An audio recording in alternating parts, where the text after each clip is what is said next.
हम सविता दास महा फिर जे छै से आइ एकटा स्वरचित अहाँ सबके छठ परमेश्वरी के गीत सुना रहल छी।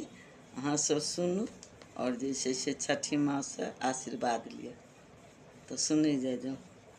हरियर घास के छिली क लेलहुँ घाट बनाय, लेलहुँ घाट बनाय।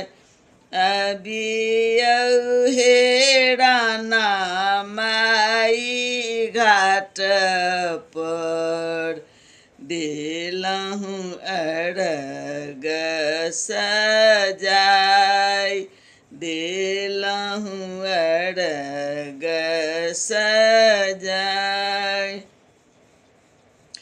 चौमुख दीप जराई क चहुदिस केलहुँ इजोत, फूल पान लए हम अरग देब, राना माई साँझ और भोर, राना माई साँझ और भोर।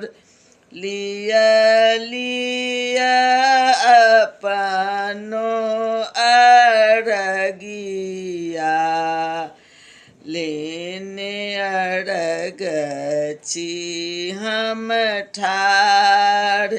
चारि दिन से यहाँ के आराधल,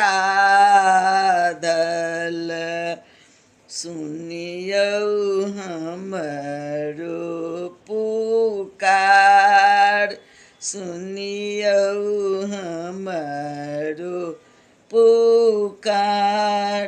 हरियर घास के छिली क लेलहुँ घाट बनाय।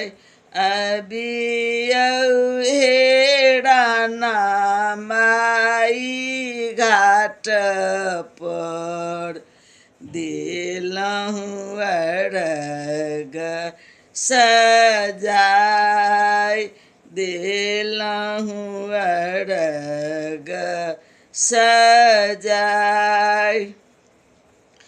कल जोड़ी बिनती करए छथि, राना माई सविता हे दास।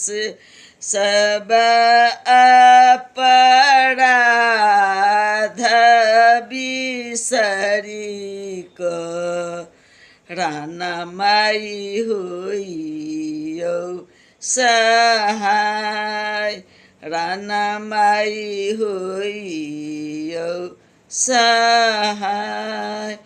भरल पूरल राखब कोखिया, राना माई राखब सोहाग, राना माई राखब सोहाग। मन के मनोरथ पूरेबै, अछि अहीं केर आस, अछि अहीं केर आस। हरियर घास के छिली क लेलहुँ घाट बनाय। अबियौ हे राना माई घाट पर, देलहुँ अरग सजाय देलहुँ अर्घ सजाय।